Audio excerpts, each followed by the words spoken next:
Welcome to TikTok with Laku. This week we have a very special guest, the mayor of Oklahoma City, Mayor David Holt. He is the 36th mayor of Oklahoma City, and he was elected back in April 2018 with, hear this, an astonishing 78.5% of the vote. And at the time of his election, he was also the youngest mayor of an American city with over 500,000 residents. And he is the first Native American mayor as well. He has a number of accomplishments to his credit, and I'll just name a few now, and then we'll get to hear from him directly after. He was born and raised here in Oklahoma City, and he has a BA from George Washington University and a law degree from OCU. He's also a National Merit Scholar, something that we are very proud of here in this state. And he spent a lifetime in service and in various capacities, including in the Oklahoma Senate, where he was the majority whip. So with that introduction, I'd like to welcome you, Mayor Holt, to the program. Thank you very much. It's such a delight, and you've done so many things. And I think the thing that impressed me the most, because this program is geared towards understanding what makes you tick, is the broad-based support that you had from the time of your election to subsequently to the kinds of things that you did with Maps 4 and so on, where you built this coalition. And in these divided times, it just seems like such an important part of moving forward and part of our success and so on. So I wonder if you can tell me a little bit about kind of your story from where you started to where you are now, and how you went about doing these things. Sure. Well, I grew up in Northwest Oklahoma City, went to Putnam City schools, and ended up, as you said, going out to college at George Washington. I've always been somebody who's interested in, being a part of that group of people who have influence over the community around me. I mean, I was sixth grade student council president. I was, student council, various positions in high school. I mean, I was always running for things and always serving. I think I like helping people, and I recognize that you're well positioned to do that from positions like that. And so all of that sort of steered me towards politics and public service, and therefore towards Washington for my college education. And so during college, I interned for some of our Oklahoma members of Congress, and then my first real job was for the Speaker of the House, and then I got to serve 2 years in the White House for President Bush. And so obviously, I mean, I've been doing this from, the very beginning of my adult life. I came back to Oklahoma in 2004. It's hard for people who are probably of college age now to really understand this, but Oklahoma City, was in such the doldrums in 80s and 90s, and 2004 was a time period where a lot of our Maps projects had opened, like the arena and the canal and the ballpark, and we were starting to have pride in ourselves, but we hadn't gotten the NBA yet, and things hadn't quite blossomed fully, but you could sense that we were on the verge of something, and I wanted to be a part of that. I didn't know how. I certainly didn't necessarily envision being the mayor, but I wanted to get home. And so even though I'd had this pretty good little 3-year run in Washington where I was serving the speaker and the president, I decided to get back to Oklahoma City. And so by this point, I was married to my wife, Rachel, who's actually from Philadelphia. And we came back here in 2004. And I ended up, after a couple things, being my predecessor's chief of staff at City Hall. So I'd also worked in 2005 for the Lieutenant Governor, Mary Fallin, at the time. So by the time I reached the mayor's office in 2006, I had served in the U.S. Capitol, the White House, the state capitol, and now at City Hall. And it might think that I was like working my way down, but I found that City Hall was the most impactful level of government. It was where things really happened. That so much of what consumes us and we watch on cable TV is like almost just entertainment value. It's not really affecting your life in the way that your municipal government does. So that was a really fun time period, and certainly instilled in me that belief that I could make the most difference at the municipal level. And so I was there for 5 years. That was when the Thunder arrived. That was when we passed MAPS 3 in Oklahoma City and several other major initiatives. But I decided, that I still wanted to, kind of go into business for myself, I guess, and see what it would feel like to have my own name on the ballot. And so in 2010, I ran for the state Senate in kind of that Putnam City area of Northwest Oklahoma City. I was elected. I served 8 years. But then when Mayor Cornett decided to move on, I came to the conclusion that that was what I should do, is I should be the next mayor of Oklahoma City. And you alluded to, getting 78%. And in today's political environment, I recognize how unusual that must sound, to get those kinds of percentages. And I would say that it's because in Oklahoma City we have a nonpartisan form of government, and I embraced it. Even though it wasn't a secret that I was a Republican. I had served as a Republican in the Oklahoma Senate. I really came out of the gate in my candidacy expressing the desire to represent all the people of Oklahoma City, regardless of whether they're Republicans or Democrats, and had endorsements from prominent Democrats as well as prominent Republicans, and said that my slogan was "One OKC," but I really meant it. I really followed through with it, and I think that showed in the campaign, and then hopefully has shown in the way I serve, that regardless of what your political ideologies are, there's a little something for you in the way that we're running this city. And I think MAPS 4 was probably the greatest reflection of that so far. And that got 72%, which was the largest percentage for a sales tax initiative in modern Oklahoma City history.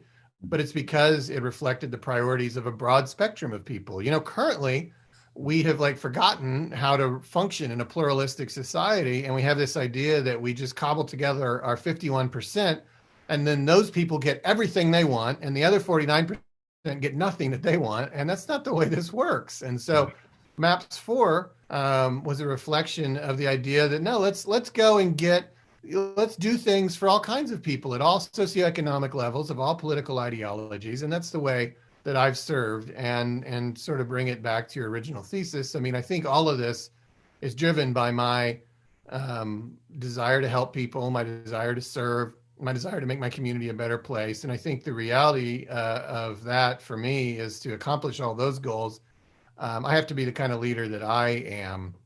And, I think other people who do pursue that scorched earth strategy of 51% are in it for different reasons. To them, it's like a sport, it's a game, it's about competitiveness. That's just not remotely my motivation, however. Right.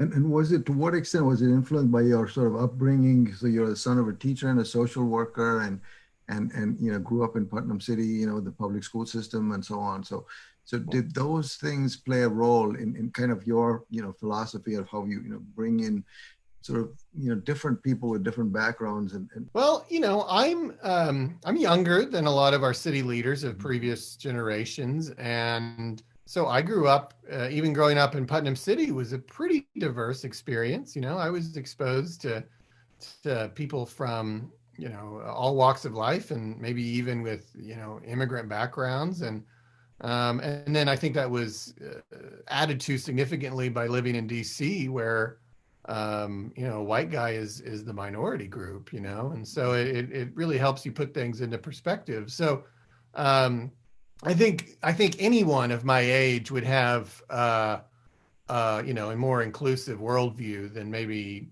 previous generations, just because they just didn't even have that experience. And then you asked about my family. I think that there's certainly influence there, in the sense that, my maternal grandfather was career military in the Army. My mom was a social worker and worked for what is now our State Department of Mental Health. My dad was a career teacher in high school. I think I come, even though none of my relatives ever ran for anything, I come from sort of a family of public servants. And interestingly, also a Native American background. And though I look white, and so I don't feel as if I've experienced, any bigotry, because nobody looks at me and thinks that I'm a Native American.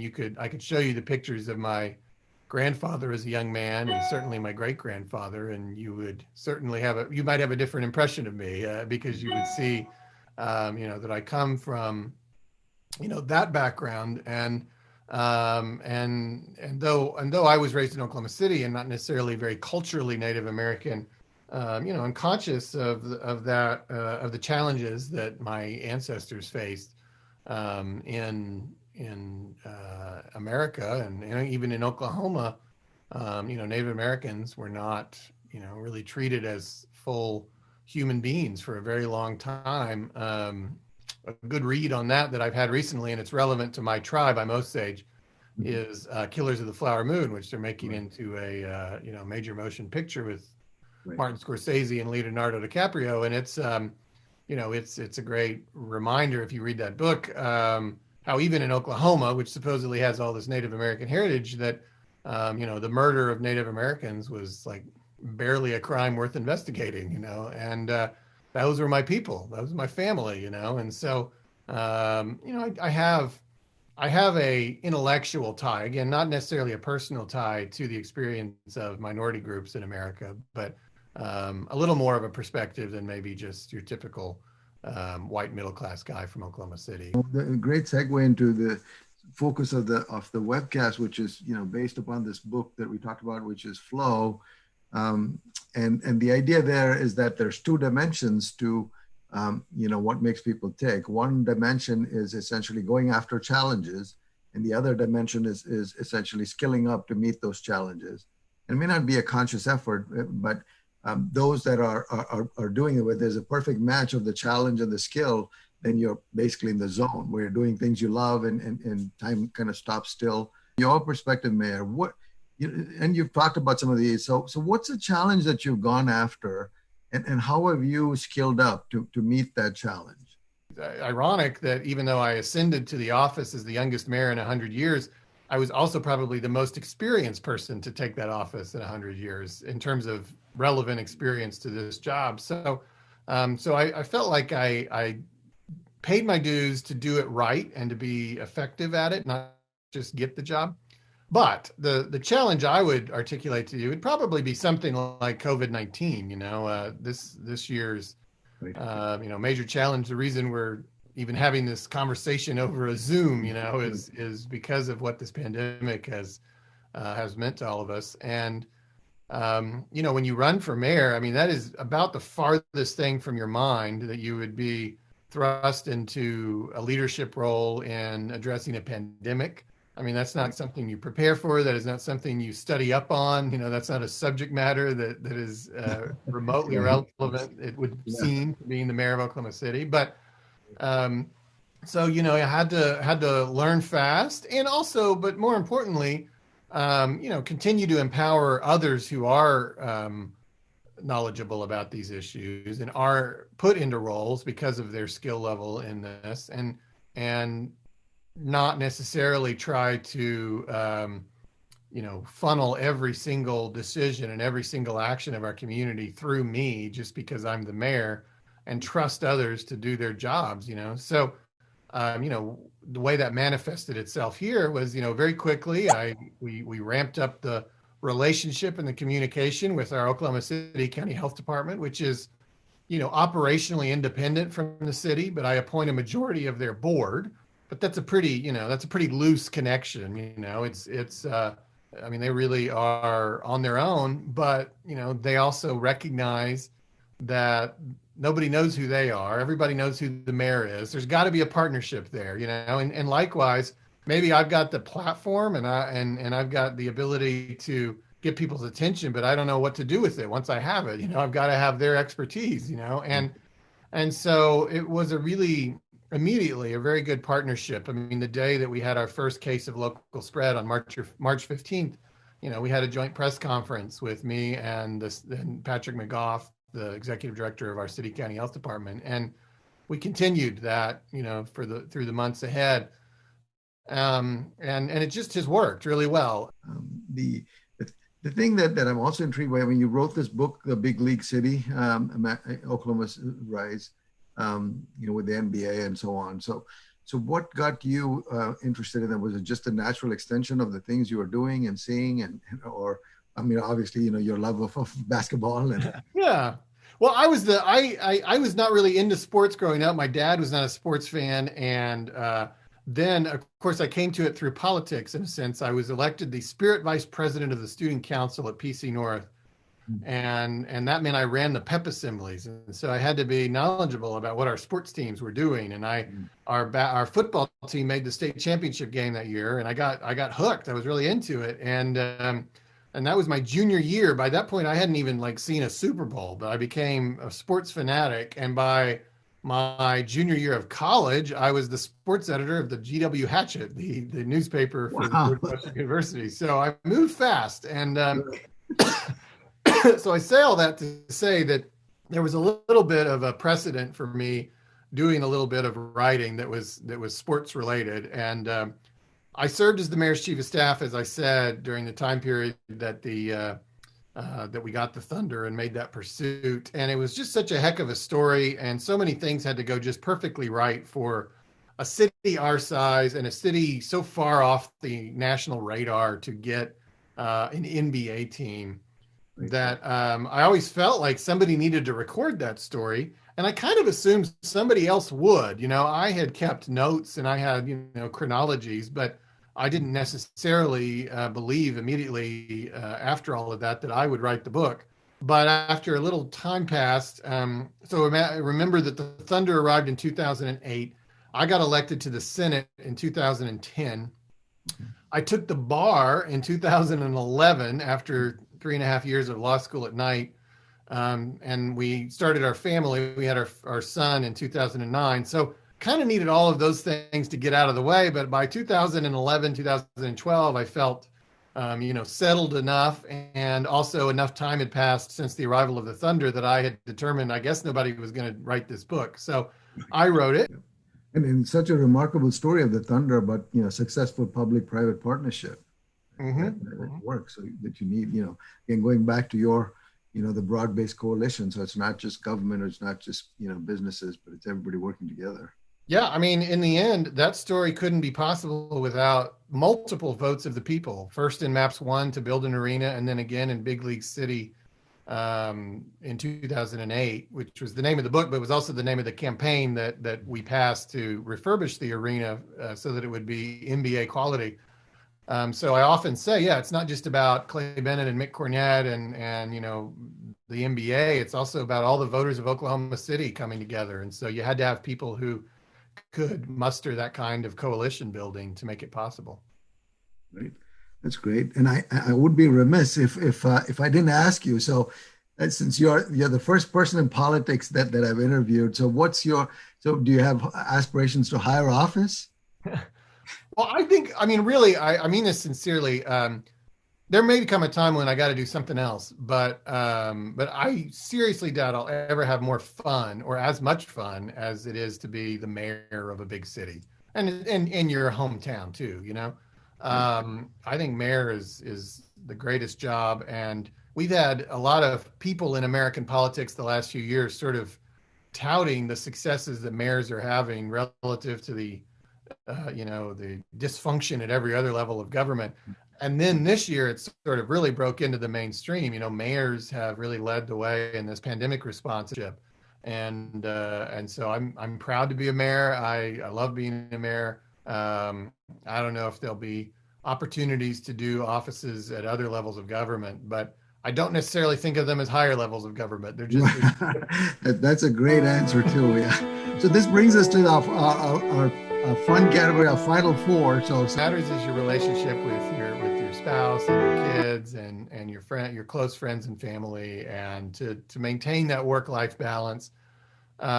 So for me, I guess in this season of life, the fun time is time with my family, whatever that is, whether it's just hanging out at the house or going out to dinner. Well, we don't really do that anymore, but going out to a park or something, those are the activities I'd probably say are fun for me right now. What's a book that you've loved, a favorite book? You can't say Big League City, so you have to say something else.